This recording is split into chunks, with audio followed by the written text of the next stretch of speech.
Hey, good afternoon, everybody, and thank you for joining us for another episode of Challenges in the Streets from the Training Academy studios. Today we have a 60-minute Challenges in the Streets episode that's going to focus on the evolution of high-rise firefighting and some of the tools and equipment that have been introduced to us, and some of the science and the strategies, tactical considerations, I guess you could say, that have changed a little bit over the last year with some of this new equipment that we've been introduced to. So, again, 60-minute episode, just some housekeeping, normal things. Sign up for COPDI if you're a chief officer. You need COPDI credit by following the link on the Training Academy website on Quick Links. If you're watching as a station or with a group, please note that in the chat just so we can better track of how many live viewers we have. And that's going to be about it. So let's introduce our panel for today to focus on these different pieces of tools and equipment and some of the strategic considerations that go along with them. So we have Chief Rob Furst here, Battalion 1C, Lieutenant Derek Buckley from Company 8C. We have Chief Dominic Colletti, Operations Battalion Chief, and we also have Deputy Chief Keith Stakes from Rescue 1, who works for ULFSRI as a full-time job to kind of bring together some of the science behind why we're using some of this new equipment. So, Chief, first, if you want to just give us a quick synopsis of why we came together and chose to do this episode, considering we've done training on all these pieces of equipment, so why are we kind of bringing it all together in one episode here? Yes, thank you. I realize that we haven't had a chance to really talk about the 4 pieces of equipment that we've added into the our cadre of equipment for high-rise firefighting since we've brought them out. We haven't had a chance for the unit officers and other command officers to really ask us questions about it. I've had some good emails to include Lieutenant Buckley, some questions about how to use it, so I wanted to make sure that we had a chance to touch on it. This is not training, we're just talking about it. We're going to go over some science and such, and some 40,000 foot view of the equipment, and then some unit officer view of the equipment. And we're going to move forward, and hopefully we'll get some good questions on the chat that we can answer. Yeah, cool. So thank you for bringing that up. I am monitoring the chat. So if you guys do have questions while we go over this, hopefully a lot of these frequently asked questions will be answered through the course of conversation. But if you have any questions that you want to ask, please feel free to put them in the chat, and we will try to get to them as we come in here. So to start off, I guess, Keith, you want to take the first little bit here to talk about some of the science behind the use of this equipment and why we're using what we're using today, based on what you guys have found? Sure, can do. So, wind-driven fires in high-rise buildings, or any building for that matter, are a significant challenge for the fire service just due to our ability to directly access the compartment where we need to apply water. A lot of times we're going to end up positioned in the exhaust portion of a flow path and have to deal with mitigating that to be able to get crews into the compartments and go through successful extinguishment. So I'd like to kind of, I guess, start talking a little bit about victim survivability. So when we talk about victim exposure inside of fires, there are 2 ways in which they're going to experience a hazard, one of which is thermal and one of which is toxic. When we talk about thermal, that is the exposure to both temperature as well as heat flux. So when you think about what the normal skin temperature for a human would be, roughly around 98 degrees, it is a very, very small increase to which they start to experience pain. That starts at about 111 degrees, give or take. So we're talking 12 or 13 degree temperature difference for a human to start experiencing pain. Separately from that, on the toxic side of things, it's kind of a good way to boil it down, talking about the notion that if we can't see, they can't breathe, in reference to conditions that we may have within inside of a structure. And so we're not really talking about even that significant of a fire that would start to have an impact to an occupant. So I always like to start in reference to the occupants first, because we're going to be showing up with PPE and SCBA and being able to put ourselves in positions that the occupant would not. However, we have to make every decision on the fire ground under the basis of the unprotected occupant that's there that we have to go find. So bringing it back to wind-driven fires a little bit, it's a significant challenge because a lot of the time the pathway to the fire ends up being in that exhaust portion of the flow path, and really the only way to mitigate what we're doing here is you can either control the intake side, which in this case, if we're thinking about a scenario of a high-rise with a fire apartment down a long hallway and wind at that fire apartment slider or window, for example, that would be the intake side. So that is a hard position to get to, especially in a high-rise, to be able to control. And when I say control, what I mean by that is stopping that impact of the wind or intake of air. The other alternative is to control the exhaust side. So that would be, for example, we're coming up the stairwell, making our way down the hallway. If that is a wind-impacted path that we would need to navigate through, we would have to control the stairwell door behind the crews making their way to the fire department, because we wouldn't have access to control the intake side. Alternatively, you may just need to access this fire compartment from a different area. So that is kind of a high-level summary of what these tools work us towards solving: control of the intake side, control of the exhaust side, or application via water or people from another location. Chief Sticks, how Yes, sir. about not wind-impacted fires, just regular flow path fires? Yep, so all of those same things would apply. What is different about the wind-impacted fires is the increase in convective nature of the exposure on the thermal side of things, which, contrary to a lot of popular belief in the fire service, you're not able to overcome with more people and more water. So if you are What about making your howling way, bars? yeah, No? you may be able to block the doorway with a couple of them.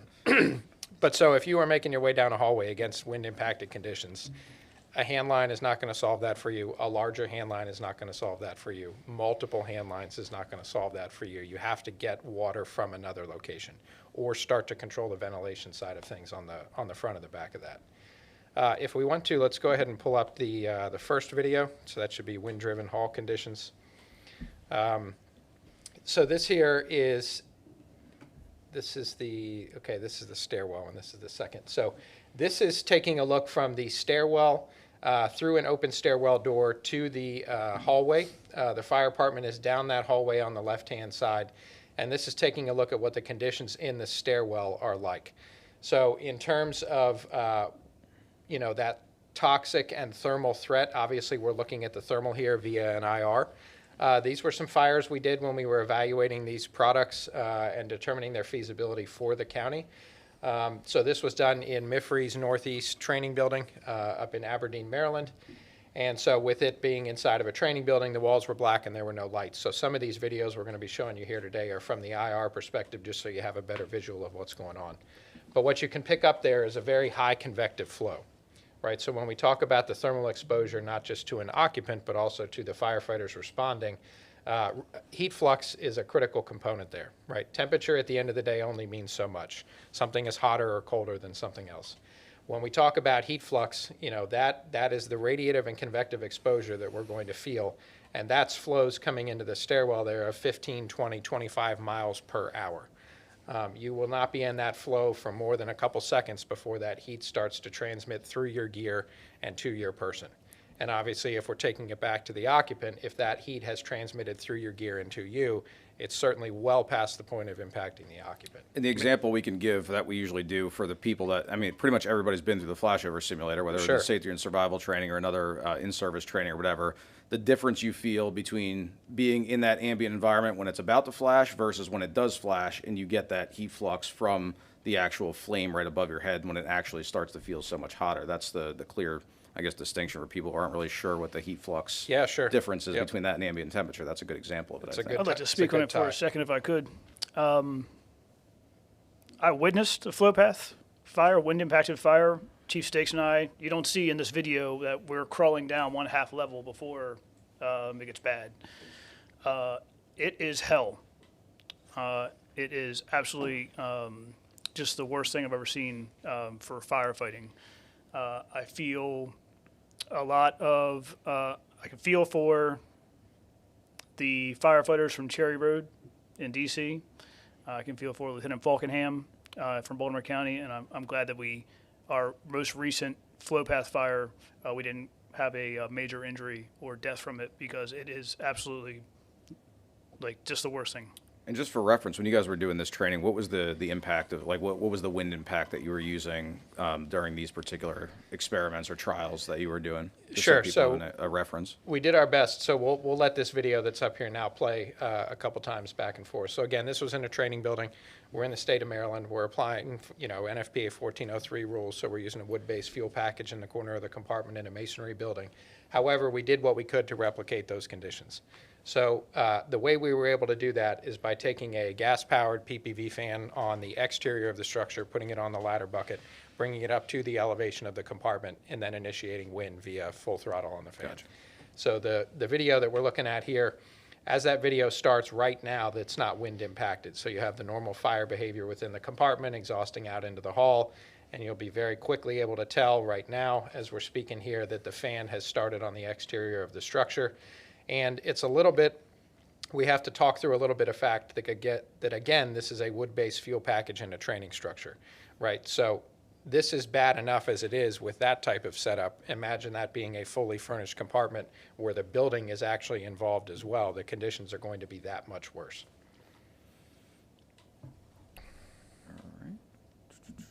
Do you have anything else on that, Chief, first? For wind impacted fires, no, but I do have some stuff for smoke movement through the building Okay, you want to do that next? that I thought Chief Stakes was going to go over. It was one of the other slides. Sure. All right, so when we talk about smoke movement through buildings, all right, when we're dealing with a high-rise situation or pretty much anything with an enclosed stairwell for that matter, smoke movement throughout the structure is a significant issue for us as responding entities to deal with the hazards that the occupants are going to experience. A lot of the times the fires in those buildings, if we're taking a look at a high-rise, for example, the fire itself may not be the most significant hazard there, but it's the smoke movement throughout the structure that's going to impact the most occupants, and therefore the need for the ability to control that is going to be pretty important. We've all been on calls in which you're going to have a nickel and dime fire within an apartment, but because of lack of door control or issues with ventilation, you now have smoke in the stairwell and on multiple floors of the structure. So when you have that, now you start to have multiple 911 calls to ECC. ECCs reach back out to command. Here's your list of 15 apartments where people are saying they're trapped and they're not able to egress the structure.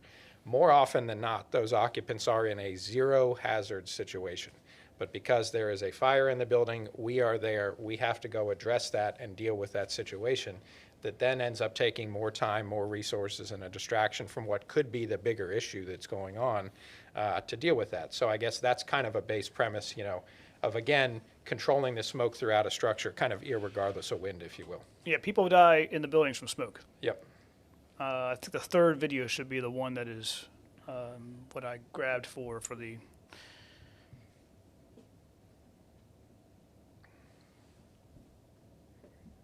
Right, yeah, so here is the exit portal at the top of the stairwell at the same building. As you can see, that it's not very good for people without breathing air, and then as the wind begins to impact it, we'll see that the smoke just comes rolling out, thick black smoke, and this is regular wood. This is not hydrocarbon burning.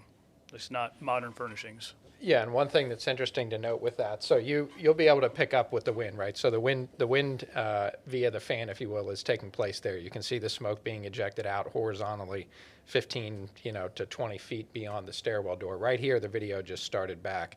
So bidirectional flow within the doorway, and then pretty soon you're going to see the fan kick on and that smoke start, exhausting out much more horizontally.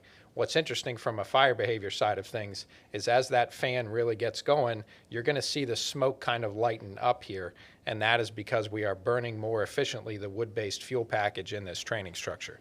If that is a fully furnished compartment in a building, that's not clearing up at all. That is floor-to-ceiling 30-mile-an-hour smoke out of that door, and you've completely trashed the means of egress for anybody that's trying to escape, let alone any firefighters trying to make it through that to operate. That's a good point.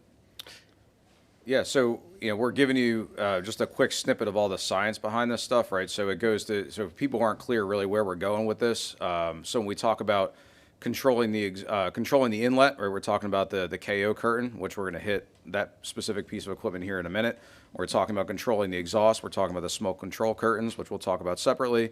And then eventually we'll get into the floor below nozzle and then the smoke escape hoods, again, to kind of help combat all these effects that you're seeing in these videos when we talk about the science. So I'm sure we're going to hit, do you have any more on the science before we get into each tool individually? And I'm sure we'll talk about the science behind each one as we get there, if you want to just keep rolling through the different. Good on my end. We All got right, the cool. background or where and why we're looking at the tools. All right, cool. So I think first up we had the floor below nozzle. And Chief Colletti, do you want to start off speaking to kind of how it came to be, and then we'll tie it into the science? Absolutely. So I was on a long-term detail to the small tools division. This was back in 2020, 2021. And at that point, there was no commercially available tool to apply water from the floor below. I know from being out and about in the firehouses, some stations, some shifts had done a little bit of R&D, and they kind of built their own devices. I think the fire service as a whole had understood the need for a tool to deliver water from a clean environment, literally the floor below the fire floor, but no manufacturer had stepped up to present anything that I was able to find. Towards the end of my time at Small Tools, it was actually Captain Jason Smith down at Station 6 on C Shift. He emailed me and said, hey, here's this Akron product, here's the cut sheet for it. I know we've been looking for something like this for a long time. You know, how can we go about getting one of these? Worked the procurement process. We had a contract in place with Akron. We were able to purchase the first one. I want to say that was roughly summertime of 2021. There was some validation that went through, and we'll get into that a little bit later. But that was the first one that we had. I know for a while it was floating down in Battalion 2 because I was assigned down there for a little bit. But eventually, after we looked at it, did some testing, really understood what the applicability of the product was, the decision was made to go ahead and purchase 6 more of them because of the need for them. Again, as we'll get into, Chief Furst will speak on the tactics. This is a tool that has a very specific and narrow use case. It certainly might not be a Plan A tool, but it's a Plan B or Plan C. But it's one of those things that when you need it, it's the only tool that's going to do the job. So that's kind of how we found them. I give credit to Jason Smith on pointing it out. He was the one that found it and sent it off, and then through Small Tools, we were able to get them and start playing with them and get us to where we are today. Cool, thank you. Keith, a little bit on how we evaluated that product, and obviously people have rotated through the training academy, and hopefully everybody's gotten their hands on at least one time, but what was the evaluation like, and how do we kind of validate the use of this? Sure. So the goal was to generate fire within a compartment, have wind-impacted conditions against that side of the building through an open vent via a window, and then generate wind-driven conditions in the hallway downstream. So create a very turbulent, nasty exhaust portion of the flow path, if you will, and then be able to apply water from the floor below via a inline window to take a look at the nozzle and the water application thereof. So really, at the end of the day, if you take the tool out of the picture, picture a firefighter with an 1 3/4 or 1.5 inch hand line flowing roughly 150 to 180 gallons of water from a position outside of the building into a window. This is just a tool that allows them to do that same position, same water flow, 20, 30, 40 floors above the ground floor. One of the interesting things about quote-unquote evaluating the product, if you will, is again going back to the fact that our ability to do this was within a masonry training structure with NFPA 1403 wood-based fuel packages. So here's where we have a little bit of a difference between a fuel-limited and vent-limited fire, right? So we know that in reality, a vent-limited fire is driven by that ventilation, and it's the gases and compartmentation of that structure that itself are driving that fire behavior. So we needed to position the fuel package within this fire compartment such that it would be as close to adequately representative of applying water into a compartment that is furnished with modern fuels. So we were able to do that. If we want to pull up the video for the floor below nozzle, this video is a multi-view, shows the outside of the structure on the delta side in the top left, the conditions at the stair roof or the bulkhead door, if you will. Mid-hall and mid-hall IR, that is conditions in the hallway just outside of the fire room. So as that video plays or has been playing, you would have been able to see the fire conditions prior to the start of water flow. Once water flow starts, it's basically a heat eraser, if you will. You see the IR in the bottom right. You're completely removing the heat out of that hallway entirely and making that a tenable pathway for firefighters to make their way to that fire compartment, occupy space, conduct searches, and confirm extinguishment. It's a time buyer, both for us as well as the occupants. One of the things that was annoying to me is that we had the equipment on the ladder trucks already, but we hadn't had any training for it. So on top of evaluating the product, we were developing training so that we could get it out to all the folks. I was kind of worried that we had the stuff on there and we were just kind of putzing around with it. So we want to make sure that our folks knew how to use it. For tactics, drive home points is that it's not fast. It's not going to be the initial 5 engines, 3 trucks, and a rescue squad are not going to be bringing it. It's going to be someone on the additional alarms. There was some talk about using 2.5-inch hose with it, which is how it is used in FDNY. We did it with 2-inch hose because, as Chief Stakes will agree, that the flow is enough with a 2-inch hose. We don't have 2.5-inch high-rise packs on the Pierce in E1 engines as a standard. So we went with a 2-inch hose, tested it out, and found it to be successful. Yeah. I'm not using it necessarily as a primary tactic as a unit officer. I look at more as a secondary tactic. If you try the initial IRP-driven tactics with putting hose off the riser down the hallway and but obviously if it's wind-driven or we start to realize things aren't going well, then start to pivot to using the floor below nozzles, basically.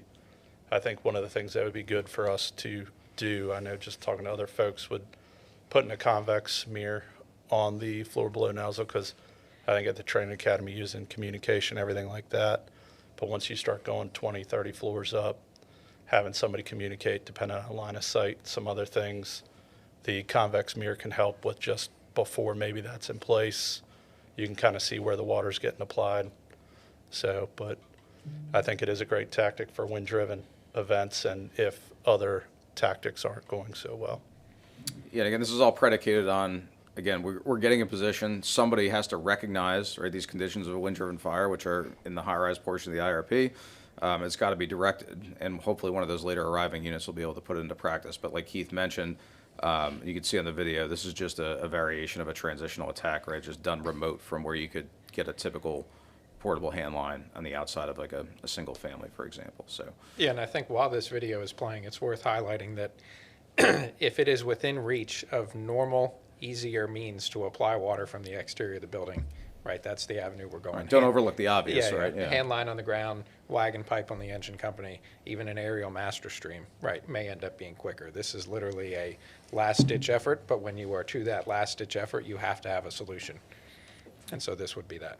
Yeah, and we practiced, in the training scenario, right, so a combustible exterior fire that we've seen around the world, right, cause, complete chaos and havoc, right, multiple fatalities in these different countries. Thankfully, there hasn't been one close by here geographically, but it could be used in that application, but again, not overlooking things like a wagon pipe or aerial master stream or something like that may also be able to accomplish the same goal.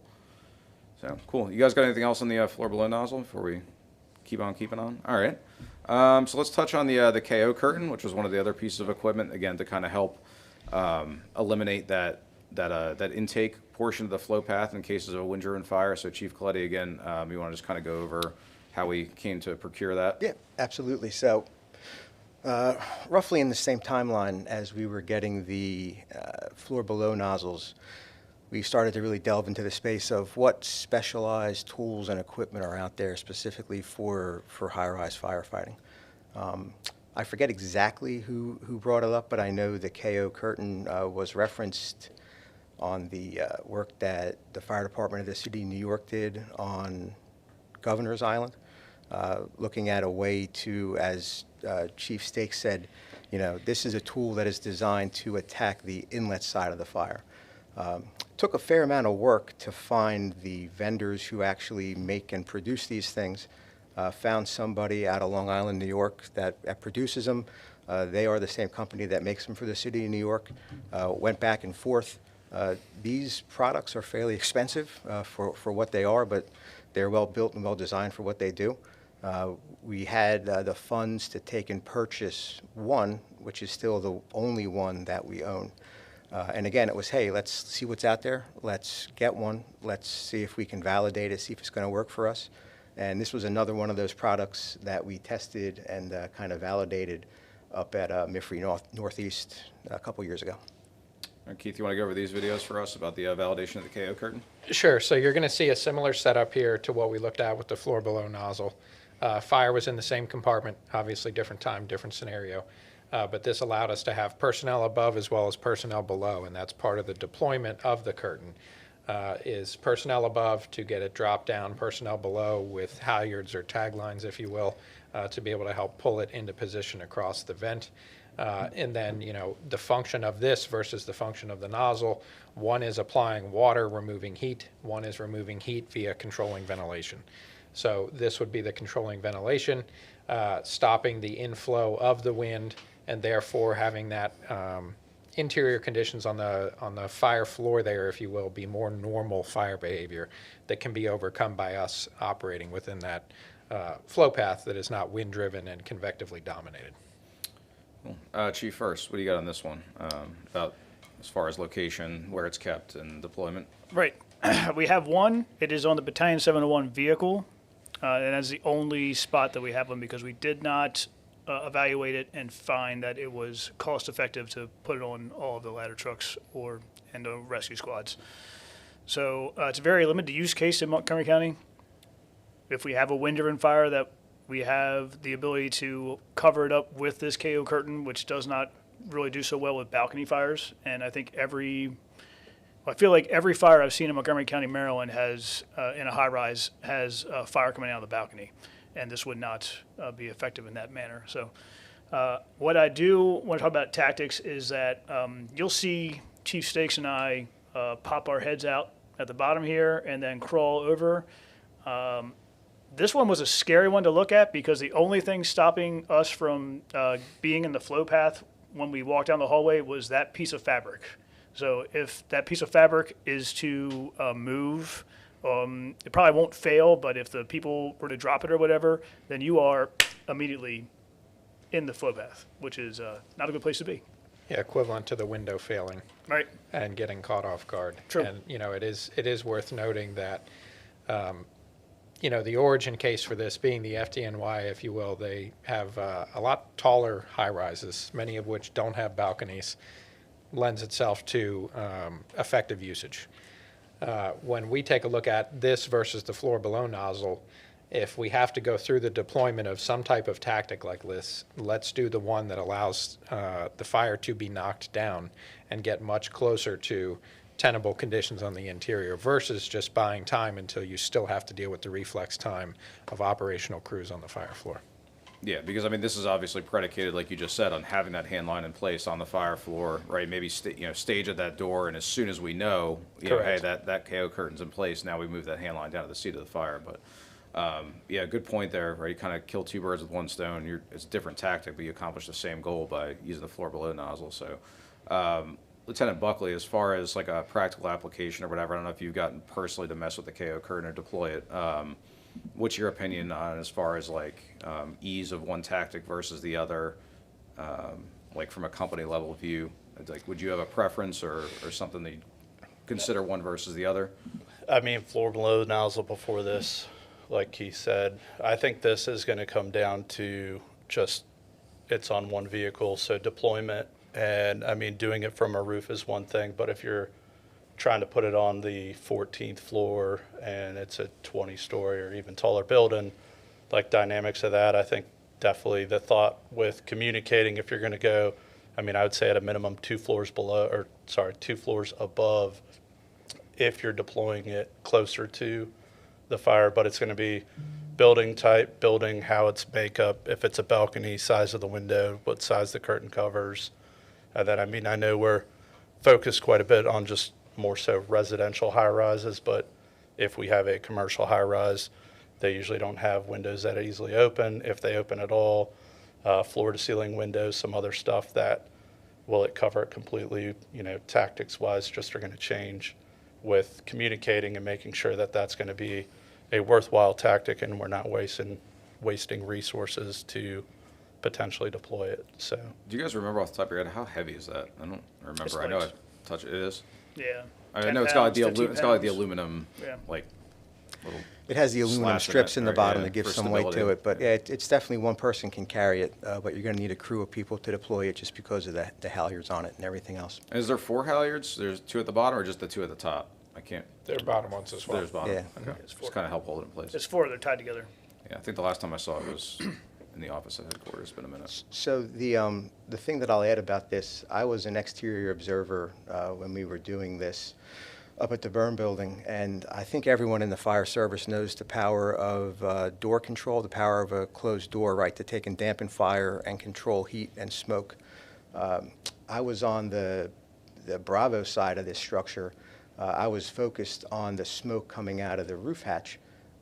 When this fire was fully developed and we had the wind-driven conditions, you could hear, even on the back side or the Bravo side of the building, the opposite side of the building from where the fire was, the popping, the crackling, all the noise of the fire.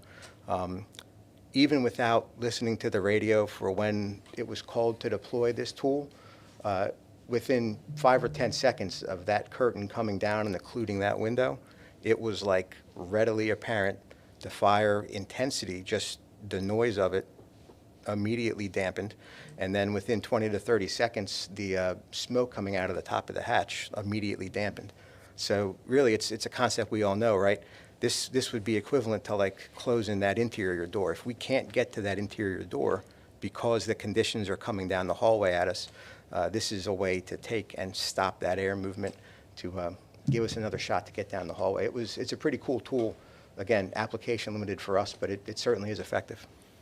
Yeah, because we're doing a lot of the same things with traditional tactics, like you're saying with door control. Right? These are just in the absence of the ability to do that for one reason or another, wind-driven or otherwise. This will allow us to basically do those. We're taking proven, known tactics.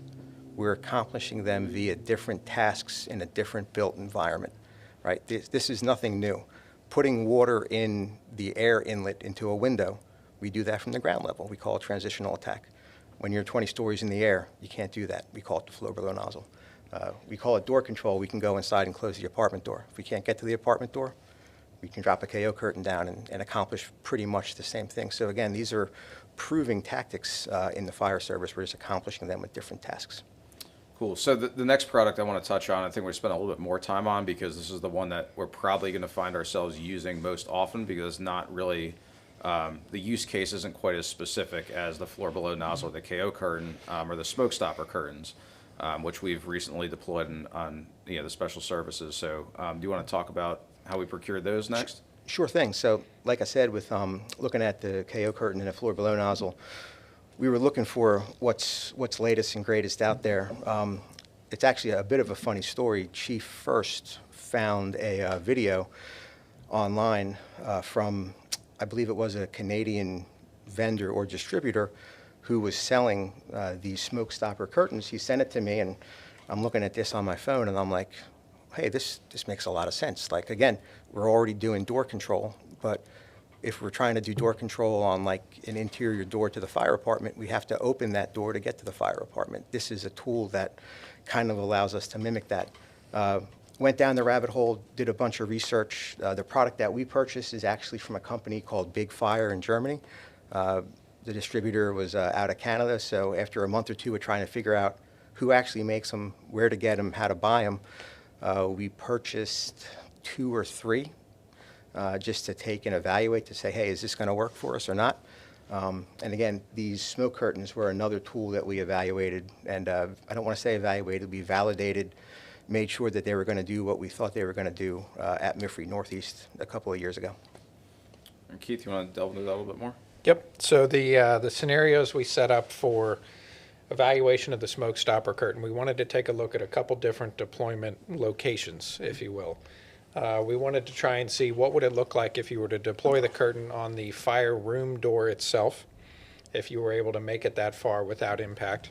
If that were not feasible, what would it look like to do at the fire apartment door? And if that were not feasible, what would it look like to do at the stairwell door?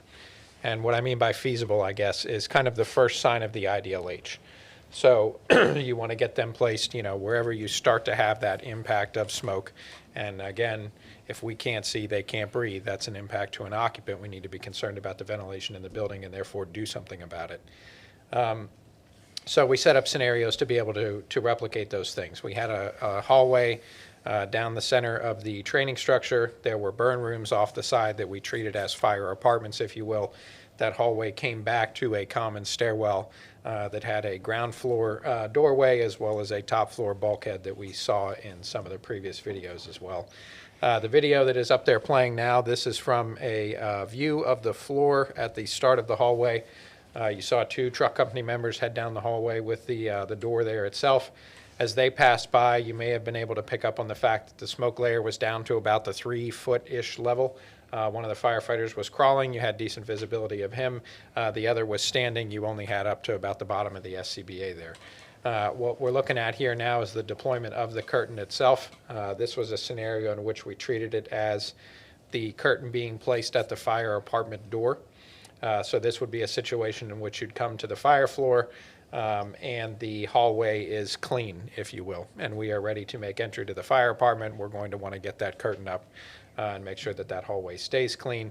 And then the video just restarted, but prior to this, if you would have seen the firefighters walk back, you now had more of a visual of them, indicating that that smoke layer was now up 5-6 foot or beyond because you've blocked off that flow from the fire apartment. And in this apartment, the exterior windows are closed, right? Yes. Yep. Here's an IR view. Similar, just gives you a little bit better view. Again, we're in a training structure where the walls are black and there are no lights. So this is the crew heading down. You can see the convective flow in the hall prior to the deployment of the curtain. The curtain goes up. Within just a couple seconds of that curtain actually getting in place and sealing off that opening, obviously we have 0 smoke flow into that hallway whatsoever, therefore having a much more tenable space to occupy, operate within, and then almost more importantly, remove occupants through. Yeah, speaking of the IR flow, these are designed to stop smoke, not designed to stop flame, but we put them through their paces with direct flame impingement and they did not fail. Yeah, so that was our scenario of what does this look like putting this on a fire room door? Right. Making a fuel package that was going to allow that to be tested, if you will. So you pop open the apartment door and the Fire common meets area, you there. Right, it's right there. So the kitchen was on fire and it's right there, or the living room was on fire and it's right there. Yep. So if we want to take a look at the next video, this would be the stair deployment one. So this is a situation where this video here is taking a look at the stairwell door to the fire floor. Through the thermal signature on that door, you can kind of get an indication that there's a dirty hallway on the other side, if you will. But you might have picked up on the fact that there wasn't smoke migration into the stair until we breached that opening, right? And now once this opening is breached, you now have heavy heat and convective flow making it into that stairwell and therefore obviously impeding everything from this point upwards within the structure, blocking the egress for occupants and hindering our operations. Right, curtain goes up within a couple of seconds and we're back to the situation in which the door would have in theory quote unquote been closed, stopping that flow into the stair but still having a passable opening, if you will, for us to be able to make it in and occupants make it out. Right there you see, at the end of it, you see Chief Stakes looking up with his flashlight to see the change in the hallway. I'm sorry, in the stairwell. Yeah, and if we want, we can go to the last video for this one, which will be on that next slide down, called Full Deployment, starting at 450. This is one past this, if you would. Yep, so this is one where we're doing it on the fire apartment door. You can actually see the building itself degrading, if you will, and exiting the fire room onto the floor in the hall. This is where we're trying to put the curtain through its paces, and the crew has made it down, and you can see it almost had the same visual effect via the IR as the floor below nozzle from the outside, right? It's a heat eraser, stop the flow into the hall. This is now a tenable space to operate in and evacuate out through. And the difference on this particular scenario was the exterior window was open. Yes. right? So we allowed it to have we didn't have any wind impact on it. We just had the window open for a regular flow into the hallway, regular convection flow of flow path. Yep. Yeah, and that was important to highlight there, that was non-wind impacted prior to the curtains deployment. Right. Right. You're going to have high convective flow, 10 to 15 mile an hour, high heat and gases moving throughout a structure just due to natural fire behavior. This was also the last burn that MIFRE let us do. All right, Chief, first, what else do you have on the smoke stopper curtains? There's been some questions that have been brought to me about placing them versus searching, and they are quick to place, so it's okay to place them before you make the rest of the compartment dirty. So before you open up the doorway to the fire apartment, at the same time, have the smoke curtain ready and go in. Of course, always make known rescues first. Always make known rescues first. So do not delay making a known rescue if you know you have to go in and search because there's someone trapped. The smoke curtains are designed to protect the rest of the occupants. So we do known rescues first, the rest of the occupants second. In this video, we knew that we were going against the IRP by placing the truck crew in front of the hose line, but it was the only way for us to be able to evaluate the product because we had to have the fire going, get the conditions right, place the product, and then put the fire out, which is not typical. Like the engine crew would not be waiting for 5 minutes in the stairwell while the truck crew went down. Like they would be going down together. So when you see that in the videos, it's only so that we can evaluate the product. It is the goal, and I'm not making policy here, but it is the goal that the first and second aerial bring this device with them and place them at the compartment door to the fire compartment and at the stairwell door to the fire attack stairwell. I know that that's difficult. My folks from Truck 716 brought it up to me that, they are walking up to the Knox box and dropping equipment because they only have so many hands and so many people. So it's easier on a 4-person ladder truck or 4-person rescue squad if the rescue squad has it. But it is optimal to get them up soon in the fire. So if you are on a 3-person ladder truck and you're running with the engine company and you can hand off the smoke stopper curtain to someone on the engine company that doesn't have a lot of stuff on them, maybe the unit officer, and get them up to the fire floor, that is optimal. Second alarm and greater on a working high-rise building fire, those additional smoke stopper curtains that show up on the ladder trucks should come to the command post. Just like we bring our rapid intervention RIC pack to the command post for second alarm and greater, everyone's supposed to come to the command post. Every one of the smoke stoppers should come to the command post because it is, in my head, if I'm running one, that I'm going to use additional alarm units to place additional smoke stoppers, lobby, other stairwells, at the doors to the elevators, right? So, example. And these are not just for high-rise fires. They are good for any non-wind impacted fire. So I had a fire in 16's area where the front door, we took the attack line in the front door, fire was on the second floor. Everything was fine. They were upstairs trying to find the fire. Once a window was opened up before they had water on the fire, then they were coming down off the top floor because it was too hot. They were in the flow path. So a smoke curtain at the front door could have aided those folks from getting into a bad way. Fortunately enough for us, they were able to come down the stairwell without having to get injured, but the stairwell without getting injured. But you can use these on garden-style apartments, regular single-family homes, and high-rises. Yeah, I think another important point is that these don't replace traditional tactics, right? As far as we're still pressurizing the stairwells, right? We're still utilizing built-in pressurization if the building has it. We're still doing manual door control, right? If that door to the fire apartment is open and you can get to it to control the door of the fire department, control the door of the fire department while you're putting the smoke curtain up, right? We're not standing up, taking that thermal insult, trying to put the smoke curtain up when we can manually close the door, right? It's then going to help once we make entry again, but all those traditional things should still be done. Derek, do you have any experience getting to use these yet? Yes, just more so not anything significant. I know there's a lot of pushback in the firehouse and just doing work subs after they were kind of rolled out.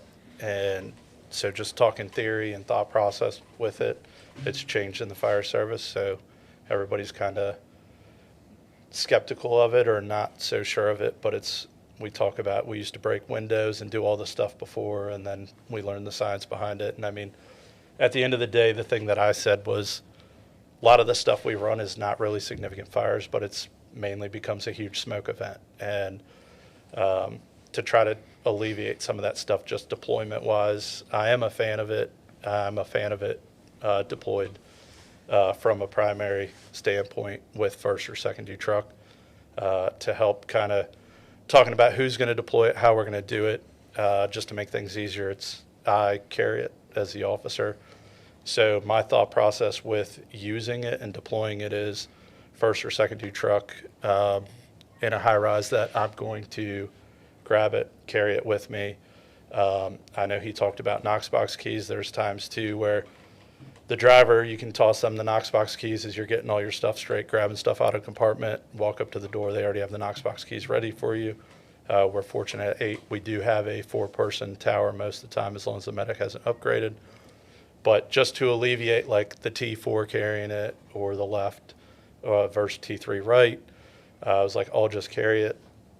Thought process is obviously talked about like first where you encounter an ideal H. So if we get to the stairwell door, I'm either going to hand it off to my T3 after they've masked up while I go orient myself to the floor below. By the time I come back up, they're masked up, it's in place. If I don't, or for whatever reason, we don't need to orient to the floor below, we're still both going to mask up. The T3 or the right's going to still put the smoke curtain up while I quick do a scan of the hallway and just check the immediate area in the hallway outside that stairwell door. If we go to the apartment door, we're forcing an area of refuge. So while the T3 or the right's doing that, obviously on the same side as the fire department, I can throw the smoke curtain up and take care of that. Why am I just going to stand around waiting for the door to be forced to the area of refuge, get the smoke curtain up, and then we've also worked with like the spring clips. You can, if somebody's by themselves trying to force a door, you have a spring clip, you can clip the curtain up on that rod and it keeps it out of the way, doesn't impede force and entry, anything like that. But you're just kind of practicing with it. And the thing too is in the fire department, we can complain about a lot of things, but if we're given a tool, why not try and use it, see if we like it, if it works, if it doesn't. If we don't ever use it and we just complain about it, it's not really effective. So using it and testing it out, taking it different places, and with the thought process, it does help on food on the stove. You get up to the apartment door, place it. It helps keep all that food on the stove smoke in the apartment. Firefighters sometimes like to be lazy. So if I could say, by putting the smoke curtain up, we can go from being on the scene of a food on the stove or a small insignificant fire with more so a smoke event, we can clear the building and ventilate in a half hour versus by not putting it up. Now we're there for an hour or more trying to ventilate depending on the structure. Obviously in a high rise, we're going to have more floors to ventilate. So if we can prevent all of that by just placing a smoke curtain. And we tested it with multiple different people, deploying it from the bag. At the slowest, it was less than 30 seconds. So my view is like, if it's taking less than 30 seconds, we talk about slow is smooth, smooth is fast with deploying hand lines, throwing ladders, stuff like that. Less than 30 seconds is not that long. If I can now prevent for us, if we're operating on, the 10th floor and we have how many floors above, the third due truck doing the ventilation truck, if they have to hike through 10 floors, 15 floors of zero visibility in the stairwell, like to me, if I can help mitigate that or decrease that, trying to get the roof hatch open or whatever they have to do, why would I not? It takes less than 30 seconds. I know going back and forth with other officers, some are more prone to use it on garden apartments, not as much on high rises because there's multiple stairwells. I can't dictate all the stairwells in a high rise, but at least I can control the one that I'm in. So first due truck, I'm going to place it at the stairwell door to the fire floor. If I can get it to the fire department, I'll do that. But even still, as a second due truck, I'll either place it at the fire floor if there's not one there, or place it on the floor above just so I can prevent and mitigate if we're searching or whatever we're doing up there. Smoke migration is the biggest issue. You look at statistics, residential fires are decreasing, but fire deaths are going up, and a lot of the fire deaths are due to smoke. Again, go back to New York Times had an article, it was pretty good, about a Bronx fire that killed, I think it was 17, and the chain of failures that occurred, but they had a fire on the second floor of the building, and there was deaths on the 15th and 17th floors from the smoke. So it's like the chain of failures that occurred were with self-closing doors not closing, fire department obviously having doors open, stuff like that. So if we can just help mitigate that, and our primary goal is life safety, so it's like at the end of the day, less than 30 seconds to throw this up for the unit officer to carry it. It doesn't weigh that much. Not necessarily carrying both. I know I go back and forth. I'm likely not bringing it to a garden apartment just because I kind of view as a first due truck, depending on what's going on. Egress is usually easier. You know, ground ladders are likely accessible to all the floors, aerial ladders. But once we start getting in that high-rise dynamic and the higher up we go, the less accessible egress becomes. And then we're not only doing it for the victims, but we're also doing it for us, because if we can help prevent, by mitigating the smoke, having to search 8 floors that are smoke-filled or all the apartments, it's better to do that than it is to deal with like having to search and do all that through the zero visibility all the way up to the top floor. So that's just kind of my views of it. And inherently, like, muscle memory for most firefighters is to chock the door. So you go into high rises all the time and you see wherever the standpipe riser with the hose going in, the door's chocked open.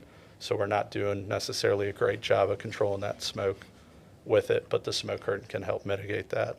Or just some of the thoughts that I have. And as far as practicing with it, it's good to practice on 2-in-1s, food on the stove, box alarms, different stuff, just throwing it and deploying it. And so far it does seem to help. So There's a couple good points there, right? So the last point of engine company practice of chocking doors, right? Sometimes our tasks conflict when it comes to meeting our objectives, right? So one of the 5 primary objectives in the IRP for any structure fire is to control smoke movement.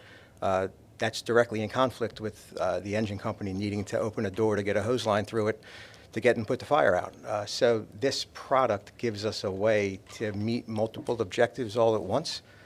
We recognize that we need to have doors open. Firefighters need to move through those doors with hose lines to take care of the threat. This gives us a tool to work on controlling smoke movement earlier in the incident. Until every high-rise has a airlock-style door system where you have the stairwell and then an airlock off of that with a standpipe connection, right? That would help us control smoke movement in stairwells. Until every high-rise has a doggy door on the bottom 6 inches of the door, our hose lines have to come out of the stairwell, the protected stairwell, down the hallway to the fire. So this gives us a way to take and control that smoke movement. I just want to point out, again, I mentioned this product comes out of Germany. This is not a new product. These have been around 15, 20 plus years. They're widely used throughout Europe. I know there's a lot of reticence in the North American Fire Service to look towards Europe, Stop that. No. right? I think that's a nice way of putting it, right? However, when I saw this and you start talking to folks who use it, it's like, man, who would have thought that putting a piece of fabric in the door to keep smoke out of common evacuation routes would actually work? It's like, well, anyone would have thought of that, right? And it does. It works for what it's designed to do. The earlier we can get them up, This just works more towards compartmentalization and minimizing the impact of that smoke, keeping more and more of the building clean to take and move victims through. Well, it's smoke and heat and products of combustion, right? So Falkenham's fire, that was not wind impacted, that I know of. It was a regular flow path fire. So if you're in a garden apartment and there's an enclosed stairwell and you pop open a door, then I would put up something that would stop smoke movement into the stairwell and also heat and products of combustion, because it's not only for the occupants, it's for us. Yeah, and I guess one thing to kind of bring us bring us home on this. So for garden apartments, you know, those elevations typically allow us to have alternative means of entry to the apartment, right? So in that situation, if you're going to a garden style apartment and the stairwell is clean, the means of egress is clean, and the fire apartment is not breached, if the fire apartment is on the ground floor, there's nothing saying you cannot make entry to the ground floor apartment via that way, or line over ladder to the fire apartment in that situation. The thing about the curtains as a whole is it's one of those things that if you just look at it and take yourself and your own emotions out of it a little bit, it just kind of makes sense. And it's one of those where we, again, to bring it all the way back to the victim at the very start of this conversation, we can't make decisions on the fire ground out of our own desire to do so based on our own effort, energy, and convenience. You have to make the decision based on the unprotected occupant and what do they need. And in a lot of these situations, they need that smoke control. I'm glad it's recorded because I'm going to write that down. Yeah. And as much as we want to say, like, we're going to do the right things with door control and everything like that, where we can beat it in our, like, the one thing you can never control is what the occupants who are egressing are doing, right? The doors that they're opening and closing. If you've ever been to a high-rise fire, you know the challenge of the occupants egressing the building, coming down the stairwell. You're trying to go up, right, hook up, and make the fire floor. So by putting this up, again, like Chief Colletti was saying, you could hopefully accomplish all those things at the same time by using this product. So we're going to run just a few minutes long, but I do want to touch on the smoke escape hoods, because that was the last of the new piece of equipment here. Is not exclusive to high rises, but part of our high rise equipment that we wanted to touch on. So Chief Colletti, do you want to just talk real quick on the procurement of those and how those came to be, since that was the most recent addition? Sure thing. So we've kind of went over the history of how we've gotten the three high-rise tools. In looking at researching the high-rise space, and again, I alluded to it earlier, at some point you got to take off your North American hat and maybe look globally, right? High-rises exist throughout the world. They present the same fire hazards and even different fire hazards based on building construction and code elsewhere.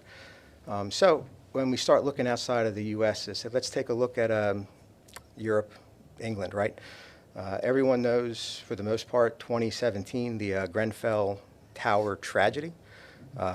72 civilians perished in that, primarily all from smoke inhalation, right?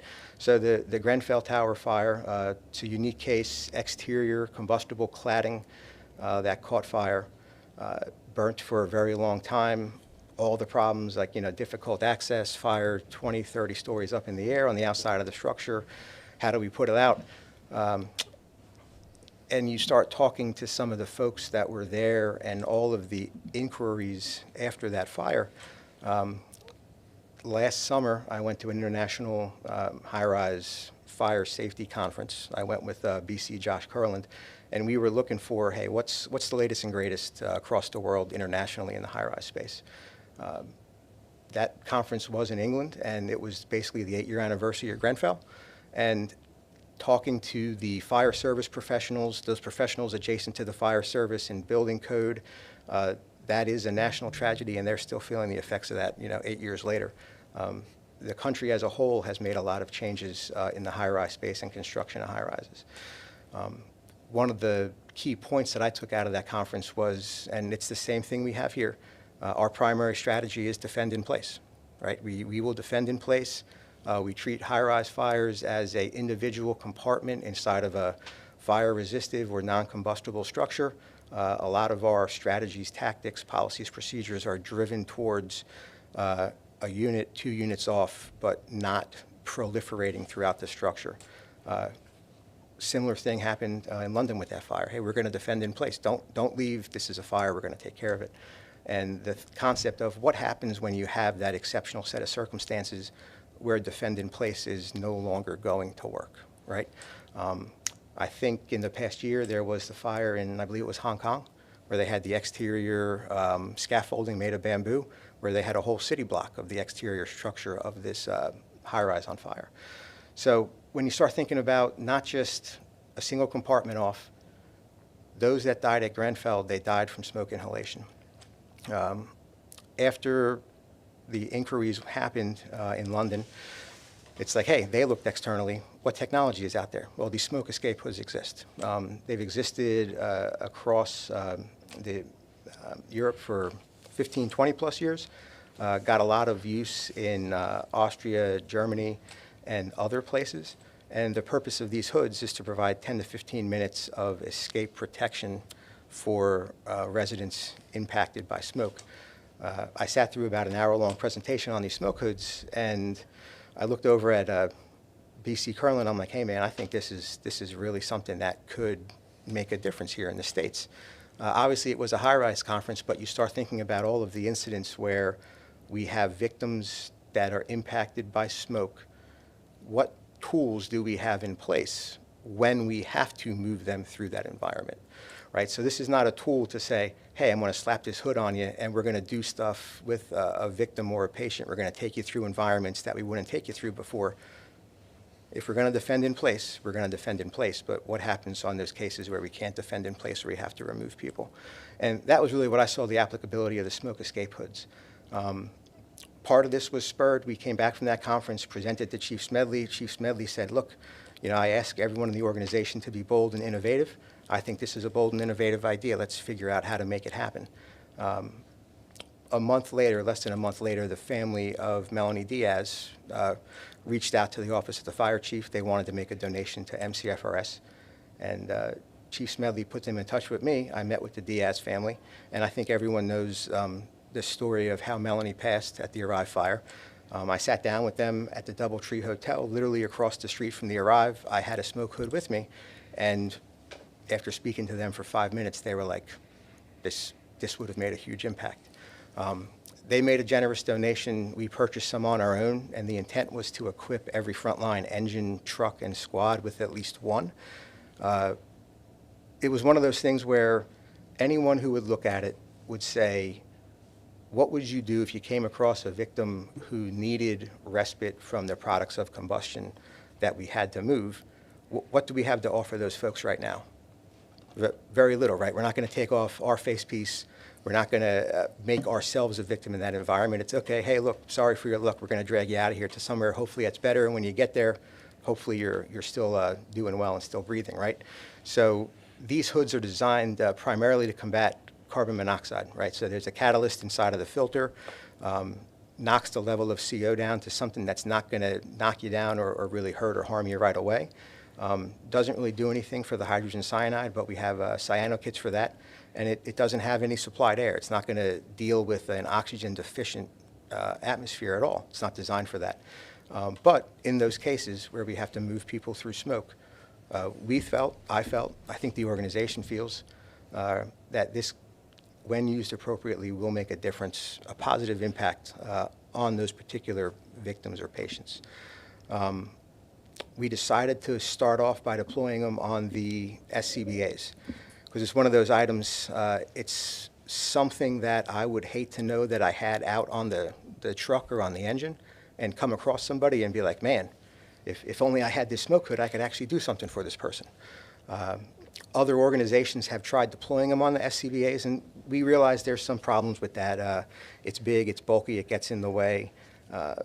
It's different than what we've been doing, I understand that, but we at least wanted to equip everybody on a suppression piece with one of these to see if they can be effective in our service, if they could be effective in the U.S. We're the first department in the U.S. that I'm aware of that actually has these and put them out department-wide. I'm hopeful to get some good success stories out of them. And we sent them out with a modicum of advice, a modicum of use cases. This is one of those things where cumulatively the company officer is going to have to use the sum of their experience to say, this tool is going to make a difference for this patient in this situation. We gave you some guardrails. You know, they're not heat rated. You're not going to go into a fire compartment and take 30 seconds to slap this on somebody and then drag them out. You know, again, they're not going to do anything for oxygen deficient. We wanted to let everybody know what the guardrails were, what this thing can't do, and then put it out there to let folks, I don't want to say play with it, but use their best judgment to make an impact on folks. So one of the questions that has come up, you know, it's not just for high rise. Anywhere that you have people, you got to move through smoke, you can use this. So we were thinking metro tunnel incidents where you got people down in the tunnel that need to get out and they got to come through smoke. Garden apartments where you have a family of 2 or 3 who are impacted by smoke. Even if you throw a hood on them for the 5-10 minutes it might take to prioritize a ladder to get to them, to get them out, it's still going to positively impact them through reduction in carbon monoxide exposure. So don't just think high-rise, don't just think it's a very narrow scope. It's anywhere that we can impact people who are being affected by smoke. That's kind of my quick spiel. I'm open to questions from the group or from the group chat. I think that's a good point. I think that you just made, right? The garden apartment scenario where people are thinking, yeah, how often do we have fire and unsprinkled high-rise of the major? It obviously has happened, but that scenario of fire in the middle floor of a garden apartment, right? And you have a family on the top floor, right, that needs to be evacuated, but it might just be safer to take the interior stairs rather than via ground ladder. And the fire, you know, if the fire is under control, we still need to get them out. Yeah. Great use case for it. It's going to happen way more often, most likely, than a fire in unsprinkled high-rise. So We just ran a fire last shift in 16's area that was baby bottles that were left on the stove to sanitize, and then the water ran out. People left the apartment. Water ran out, and the baby bottles were burning. nasty stuff. Right. So in Burtonsville, like 20 years ago, a family of 3 or 4 died in the same scenario. The mother was found in the hallway, I suppose, trying to go to mitigate. So she died, and her 2 children died. Okay. So that will be one of those times where if we have a fire in the building and we need to move the people out, smoke hoods on them, pull them out. And then get them to awaiting EMS care, right? We still got to do all that. We still have cyano kits to take and combat the hydrogen cyanide, and those folks are still going to need the appropriate medical care. Yeah, Derek, I know you guys have done some training with them and everything. What have you found with your experience with smoke hoods so far? We've just looked a little bit. I mean, the video shows like a firefighter full SCBA firefighting gloves with visibility, but just looking at kind of some of the difficulties of that, I know there's been some thoughts on it just because they fall off the SCBA strap all the time. I know in the T3 spot on the tower of the SAM tower, it's right against that wall versus on the engine, it's in the E3 spot that's in an open area where there's a space where just keeping it on the SCBA, everything else, there's some thoughts with that. As far as use, it just goes down to not using the heat when there's heat in the compartment, stuff like that. But you guys actually trained with trying to put them on with firefighting gloves and everything in the station? Is that something you've done? Yeah, a little bit. So I know one of the guys put it on, but again, like having somebody, if they're claustrophobic or depending on the size of the next space, with potentially somebody that's like bigger, as far as it being at least the feeling of choking somebody, stuff like that. But it can be a little more difficult between getting it out of the bag, getting it out of the plastic bag, getting it onto somebody. I think invisibility is one thing, and limited visibility or no visibility is a different thing. Yeah, So I mean, I think if we're gonna use them and be effective, right, people got to train with them. Just remember that the battalion officers do have the training smoke hoods to be able to use. We have the mannequins, right? We have the dummies, so you can throw it into a drill, right? Practice with it. Again, it's something we have. We got to be comfortable with it and be able to use it for it to be effective. So even think to that point, I know Battalion 4 ran I think it amounted to a nuisance fire in a nursing home in the past month or 2. And obviously, nursing homes, they're going to have smoke doors going to be able to close. Another good example of if you have a small fire in a single unit on a wing, a smoke curtain would help try to keep that smoke to that affected unit. But you may have, 12 or 14 other people living in that unit who they're on beds, they're non-ambulatory. It's going to take a while to get them out. Slap a smoke hood on them. Well, it takes 10, 15 minutes to get those folks out. So it's not just like the absolute rip in house fire where the patients are immediately overcome by smoke, but it's anywhere that we can have a positive effect on people who are being impacted, who we either can't get out right now, or we know we got to bring them through smoke. This stuff could work. The London Fire Brigade, to speak to the SCBA point, they started off carrying them on the SCBA because it was the thing of, hey, when we come across victims, we want to have them right now. It sounds like, and the feedback I get from the field is they're a pain in the butt on the SCBA. I get it. We're not so sold on that deployment model that they're going to live there forever. They've been out for 2 or 3 months now. In the 6 to 9 to 12 month range, we'll go back, we'll collect some feedback, and we'll potentially reevaluate, right? Some of the thoughts that we've had are maybe the deployment model is 10 or 15 in a bag on every truck company. And again, just like the smoke curtains, when we need them, we bring them up, or we bring them down into the metro or whatever it may be. We bring them onto that floor of the nursing home. So we're not sold on the SCBA concept, but it's one of those things that I felt, and I think we all kind of thought, when you come across that person, you don't want it 300, 400 feet back out on the truck. You want to have it readily accessible, and for us right now, that looked like the SCBA. So what else, what other feedback is out there, Lieutenant Buckley? It's mainly just the bulkiness of it, and then the fact it keeps falling off the SCBA strap. There's some concerns about entanglement hazard, some other stuff. Same thing of when to use it, when not to use it. Obviously, if somebody's unconscious at that point, like, is it going to do anything? If it's an oxygen depleted environment, like you stated, it doesn't. It's not going to fix that oxygen. problem. Yeah. So it just kind of, and it seems like it's more of a for the evacuation, which is, I know London now carries them in a bag for evacuation. They carry a bunch. It doesn't seem, from what I've heard, that they carry them on the SCBA anymore. So it's just kind of figuring out deployment, one use. I think even in that situation, if it's on the same incident, somebody would probably be willing to reuse it if need be on the same incident. Oh, yeah, absolutely right.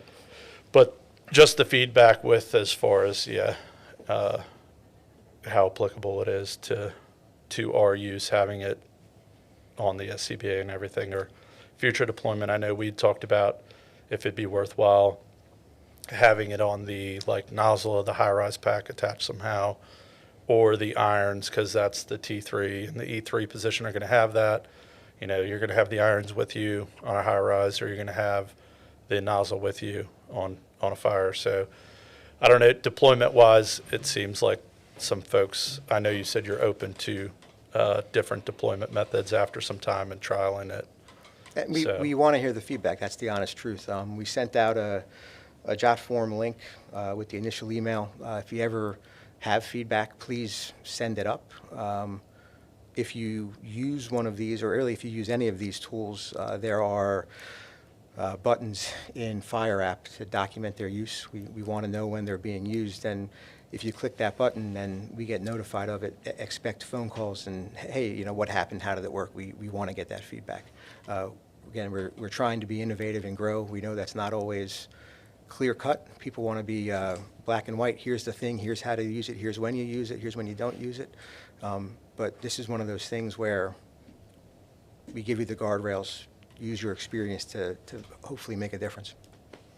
Chief Furst, you have something? I say we can attach it to the strap for the smoke curtains. There you go. There you go. Good All idea. different ideas. Yeah. So we are a little bit over, but I think it was a good conversation. We don't have any new questions. Do you guys have anything you want to wrap up with real quick? Any last points on any of the tools or general topic? Keith, you got anything? All good on my end. All right, cool. Thanks. Chief Colletti? No, look, I'm super proud of the department that I work for and that we're a part of. I think we're being innovative in the high-rise space. I think we're doing things. We're purchasing equipment. We're getting tools out there to make lives better for the firefighters and also for the people that we come across. Chief Stakes has said it many times, we are victim first. Think of what these tools can do, the positive impact they can have on our victims, and I think the use cases sell themselves at that point. Awesome, thank you. We are immeasurably better by having key stakes with us. I can't talk well enough about him. One of the smartest people I know, and he's been to like 1,000 fires, and we're very fortunate that we have a resource like Chief Stakes in our department to help us move forward. Yeah, working in the research Thank you. space all the time, which is awesome. So. Derek, you got anything? Got nothing. Cool.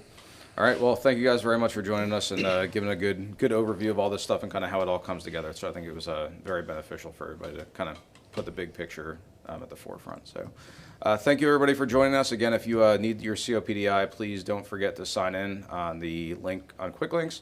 We do have a few other episodes in the hopper coming up. We're going to try to run a boss talk on the trench rescue in Company 7's area that happened about a week ago, and then a couple other Challenges in the Streets episodes. So look forward to those dates coming up soon. Thank you for joining us.